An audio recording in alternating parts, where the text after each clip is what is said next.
Hey y'all, welcome and or welcome back to my channel. My name is Janae, if you didn't know, and today's video is another true crime episode. So if you're ready, let's go. Alright y'all, so by the time y'all see this video, it's going to be the last day of Black History Month, and I figured what better time than to talk about something that I feel like I should have learned in history class but did not.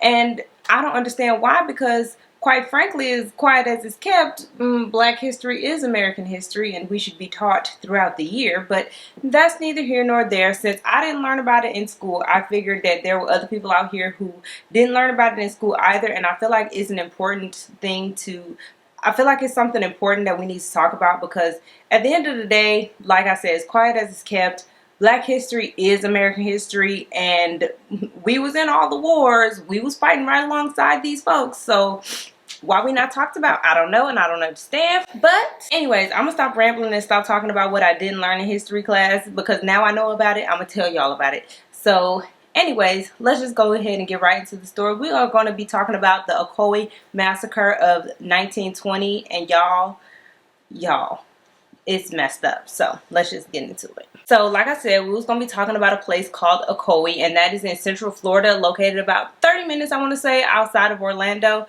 And it was settled in the 1850s by a man named J.D. Stark. It was him, and he bought 23 of his enslaved people. And quite frankly, they said that J.D. Stark was the first settler, but let's be real, it was the slaves who put in the work to make Ocoee what it turned out to be. So basically, JD settled in Ocoee, Florida, because it was a prime place to grow oranges. And if y'all don't know, I don't know why y'all would know, but Florida is the orange state. It was the prime area to grow oranges. It had good soil. It had a lake nearby. Like, everything just fell into place for it to be. It was just a great place to settle in. So once slavery ended, the Black people of Ocoee, they still needed to work. So they ended up working, picking oranges for a small fee. And by the 1900s, they were actually thriving. The Black people, they were actually thriving. The little money that they were making picking oranges from the time slavery ended to the early 1900s, they started to save. They saved their money and they started buying real estate. They started to buy land and buy property, because although they were still working for a small wage, they made the most of it. They decided that, look, we're not slaves anymore. We are a part of society, and we're going to start acting like we're a part of society. And that means buying land and inhabiting land. And by the 1920s, y'all, the Black population in Ocoee, it had grown to the point where Black people were able to inhabit two separate parts of Ocoee. So there was the northern part of Ocoee that was known as the Methodist quarters, and then there was the southern part of Ocoee that was known as the Baptist quarters. And if y'all know anything about the Black community, y'all know that those two quarters were named after the types of churches that were in that area. While the middle, like the downtown area, that was still inhabited by the whites. So the north and the south had the Methodist quarters and the Baptist quarters. Y'all, I can only imagine what the church service was looking like on Sunday in the north and the south. I bet you those white people was in the middle like, what the hell is going on? Because I know the place was jumping with gospel music. People was catching the Holy Ghost left and right. I'm pretty sure of it. But that's neither here nor there, y'all. Ocoee was becoming so fruitful for the Black community that Black people started coming from all over the place. And of those settlers from South Carolina came three young men named Mose Norman, July Perry, and Valentine Hightower. And they settled in the northern quarter. So this is the Methodist quarters. So not only was July, Mose, and Valentine, settlers from South Carolina, they were all actually best friends, and they were all next door neighbors as well. So July Perry, he was born in 1868. He had a wife and 4 children, 3 boys and 1 girl. And when he settled in Ocoee, he became a very well-known figure. He was a deacon at the church. He was a labor leader. He was basically, and when I say labor leader, I mean he was basically the person who you went to if you was Black and wanted to be employed. He was basically making business deals with the whites for them to employ the Black people. He was just the man you wanted to see if you needed employment and you was a Black person. And not only was he helping the Black people get employed, he was also trying to get them educated. He wanted them to be knowledgeable in every aspect of life. He wanted Black people to be considered members of the society, because, I mean, even though slavery had ended, let's be real, the place was still racist. The whole world at this point, well, I mean, at least America, for the most part, especially in the South, was still very much so racist, and especially in Ocoee. Ocoee actually had a KKK headquarters, so you know, like, yeah, very much so still racist. But July Perry, he wanted black people to, you know, he wanted black people to be knowledgeable. He just really, really felt like the more they educated themselves, the more, I guess, respected they would be as a society, or in the society rather. And July didn't play no games. He was mean, he was stern, he was about his business, but at the same time he was very well respected, not only by the blacks but by the whites as well. And so because of the way July was, and the fact that he wanted blacks to be educated and he wanted them to exercise all of the rights that they were now given, in 1920 July, he really urged black people to exercise their right to vote, because not only would black men be able to vote, this was the year where women would be able to vote as well, and not just white women, black women would be able to vote as well. So he wanted all black people to exercise their right to vote. So he strongly advocated for black people to pay their voter taxes, register to vote, and when it came to election day, he wanted every single black person who was able-bodied and able to work, and able to vote, to go out there and vote, because we all know that there's power in numbers. And unfortunately, the white people knew that as well. So along with July trying to, advocate for black people to vote, there was a particular judge named Judge Cheney. He also held a campaign, and it urged black people to get out there and vote as well. But like I said, the white people, especially the KKK, they did not want black people to be able to vote. They did not want us to vote at all. So the KKK held rallies, they picketed, they did pretty much everything that you can think of that the KKK would do to stop black people from voting. They sent threatening letters to Judge Cheney and anybody who was like in the political office who urged black people to get out there and vote.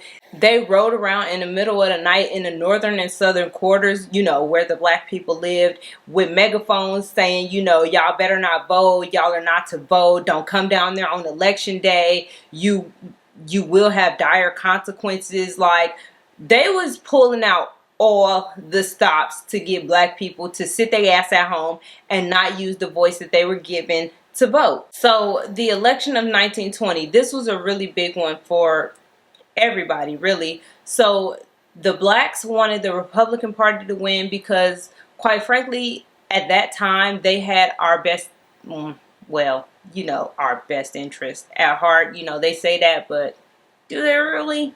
Oh no. But at the time, they wanted the Republican Party to win. Because if you didn't know, like, at the time, the Republicans, they were the party that we were with because of Abraham Lincoln.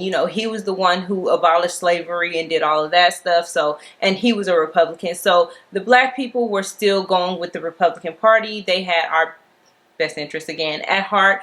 And then the KKK, the white people, they really all wanted the Democratic Party to win because they were still like, hey, slavery, we here for it, Yeah. Still considered us second-class citizens, didn't want to give us any rights. Basically, they wasn't here for us at all. So this presidential election would be to see who superseded Woodrow Wilson, and the two candidates in this election were Warren Harding and James Cox. Warren being the Republican and James being the Democrat. And so election day would have been November 2nd. But on November 1st, that's when the KKK, they pulled out all the stops, riding through the northern and southern quarters, like just going ham, just saying that they would not allow black people to vote. And if you tried it, basically don't try them, because don't try me. But July, being the man that he was, and Mose Norman and Valentine Hightower, they wasn't about to have this. Y'all was not about to intimidate them to not vote. July Perry said, nope. Don't let them intimidate us. Us black people will be voting, and we gonna use our voice to get what we want, because we are citizens, we are people, and you not about to tell me no different. And we about to show you that we about to show up and show out, right? So November 2nd rolls around, and unfortunately there were some black people who decided that they weren't going to go out and vote because they felt like their safety was at risk, because the KKK was so threatening and they were so powerful, and they just decided that it would just be in their best interest to not go out there and vote. However, July wasn't having none of that. He actually beat the KKK down to Orlando. He went out there, he went and voted, he did his due diligence, and he went back home to Ocoee. But unfortunately though, when Mose Norman went down there to vote, he was met by the KKK, and they were very much so threatening. And it's said that Mose Norman had a gun with him, but that can't be confirmed nor denied. So anyways, so Mose goes back home, but July is like, no, go back, because you have the right to vote. This is your right. You helped build this country, and you gonna vote in this country. So Mose Norman with a couple of other people, they went back down to Orlando to vote, and they were run out again. And this time the KKK was like, look, y'all not about to play with us. We said y'all can't vote, and that's exactly what we meant. So they rode back to Ocoee, and they pulled up to July Perry house like, we looking for Mose Norman, where he at? And July was like, well, this is not Moses' house. This is my house. I don't know where Mose Norman is, and if I did know where Mose was, I'm not telling you. And it was at this point when July realized, like, look, I need to get my family to safety. So he told his daughter, he told her, look, you get your mom and your brothers and y'all get up out of here, because I'm probably not gonna make it. And sadly, he wasn't wrong. So once July Perry, first of all, refused to come out of the house and refused to tell them where Mose Norman was, the KKK started shooting into July Perry's house. Now, there's some conflicting stories that say July shot first, but I highly doubt it. So the KKK started shooting into July Perry's house, and they were just bullets flying. And if I'm not mistaken, it was his wife who was actually shot in the arm. His family ended up being able to flee, but the KKK, they didn't stop at July Perry's house. They went on to all the other black people's houses. They burned their houses. Some of the people didn't even make it out of their houses, and it was so bad that it said that some of the people were cremated in their homes because they weren't able to make it out. So, and if they were able to make it out, there was KKK members and white people who were shooting them dead trying to get to safety. However, there were some who did get to safety, which included a few of Mose Norman's descendants, Valentine's descendants, and July Perry's descendants, but July Perry did not make it out. He was shot up multiple times, and when he tried to crawl to safety, he was captured. And on November 3rd, he was found hanging in front of Judge Cheney's house. If y'all remember, Judge Cheney was a judge who was also urging black people and helping black people to be able to vote. So July Perry was actually found hanging outside of his house. And the people who were able to escape, they escaped to other areas of Florida, and they never, ever wanted to talk about this again. Some of them told their grandchildren about what had happened to them in Ocoee, but for the most part, it was so traumatic that nobody really wanted to talk about it, especially not the white people. There was a young man who was white passing, and he was in the NAACP, but like I said, he was white passing, so he was able to get into some of the meetings that like some of the KKK was holding and stuff like that, or you know, he was just able to be around white people and not go detected as black. And he basically said that they were bragging and boasting about the massacre. Some of the people were like, they were basically just bragging and boasting about the massacre. They were just saying how many people they had shot, or what they had done, or Some people had like souvenirs from the massacre, and it was just absolutely terrible. However, the court documents, they was falsified as hell, because one of the documents, July Perry's death certificate, I believe, it said that he was not hanged because of the incident, I guess, that occurred, which definitely not an incident. But yeah, it's just really, really bad. And I had no idea that this even happened. Ocoee ended up becoming a sundown town. And if you don't know what that is, it's basically if you was black and you was caught out after sundown, you was dying. You're dying. You either getting hanged, shot, killed. Like something was happening to you, and it was not going to be good, and it wasn't going to be in your favor. But and it stayed that way for a long time. Like, black people were not to go to Ocoee. And in my opinion, even worse was that the land that these black people lost and the land that was destroyed, their descendants never got claim over that land. Basically, the land was sold off to white people and said to never be able to be sold to black people again. And they never got any type of compensation. There was never any type of, just nothing. There was no type of justice behind this massacre. And I know that I can't be the only one who never heard of this before, because there was black people who ended up living in Ocoee, who went to Ocoee, like the middle school there and the high school there, and they never knew about the massacre. I don't know, I'm not really sure how they found out about it, but they were never told about the massacre. And that just goes to show me that, like, white people really try to push our history under the rug, give us 1 month to talk about Malcolm X and Martin Luther King, when there was so much more to us than that. Like, whole massacre occurred in Ocoee, Florida, and a lot of people have never ever heard of it. There's a lot of stuff that I feel like we need to know. Just because it's not favorable to the white people don't mean that it don't need to be shared. They really try to make it seem like they were this, I don't know, upstanding citizens and just like good people. But like, y'all literally stole the whole country. Y'all try to erase the bad stuff that y'all did.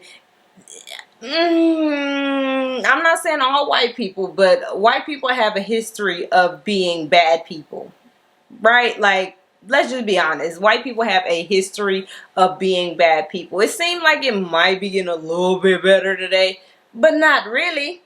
And if you're offended by that comment, then baby, you are part of the problem. I'm sorry to say it, but you might need to check yourself, because white people do not have a history of just being good people, period. And I'm not saying, like I said, I'm not saying that all white people are bad. Don't get me wrong when I say that. I said they have a history of, and they really try to flip it and make it seem like they don't. And that's just very far from the truth. If you did it, you did it, and that just is what it is. Like, and if y'all don't like that history, then change it. Be somebody different. Be better than your ancestors. You see,